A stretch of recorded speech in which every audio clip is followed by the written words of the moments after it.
So a couple of days after Deion Sanders, I guess some praises for Nick Saban. Nick Saban comes back and does the same thing towards Deion. I'm sure we see them pretty often in the Aflac commercials, also with the goat. Um, but pretty much he went on to say he hadn't got seen much of Deion. He also wanted to say that he has a tremendous amount of respect for Deion Sanders. First he says he's a great person. He's done well marketing the program, which apparently he has at Colorado. But I like what he talks about because these are some of the things that Alabama is currently struggling with now. But he says, I see the team playing well in the field. They play with discipline. They do a good job of executing. They've been able to score points, playing decent on defense. So all those things to me are indicators that he's a really good coach. And he talked about how he wanted Jackson State, Jackson State high school. So he's always been winning, and this team's been always well coached. Were these always the pleasantries that were exchanged throughout the summer? I'm not sure, but I'm pretty sure they did more commercials. What Deion did was something that Nick Saban wasn't necessarily too fond of as far as bringing transfer guys in. I don't think that will be the recipe for Deion year over year, but I do think he will look to bring transfers in. Like Deion Sanders, he said he'll look to bring transfers in as opposed to go to high school. It's like free agency versus going to a high school player who has time to develop. So I go on to say that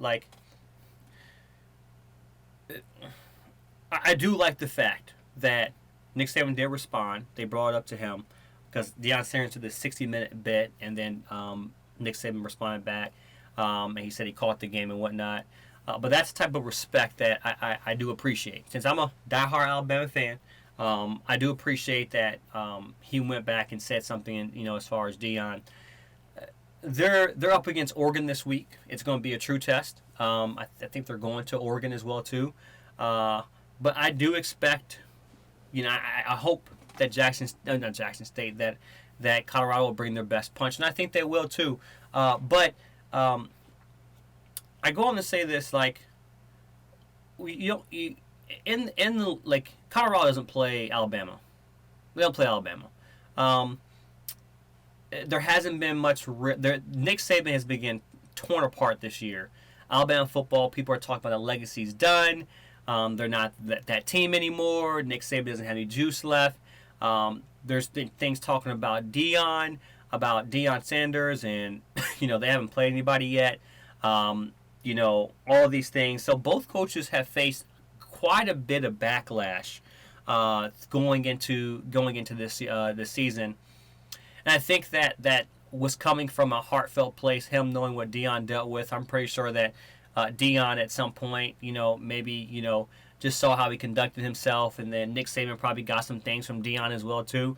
You have a young coach coming in, and you have a polished, the best coach in college football ever. You put them in a room together, and I'm sure they're picking some things from each other, learning some things from each other they can take back, and sharing things just from having the conversation. And I just like the fact that that these pleasantries were exchanged, and they both have big games coming up this week. So I think it's kind of nice to take their mind off everything that's going on and just pay respects to each other. So good exchange from coaches. We don't typically see this, but I'm happy that they were able to, from the whatever was this past summer, because there was like a rift or something. Nick Saban, Deion said, whatever.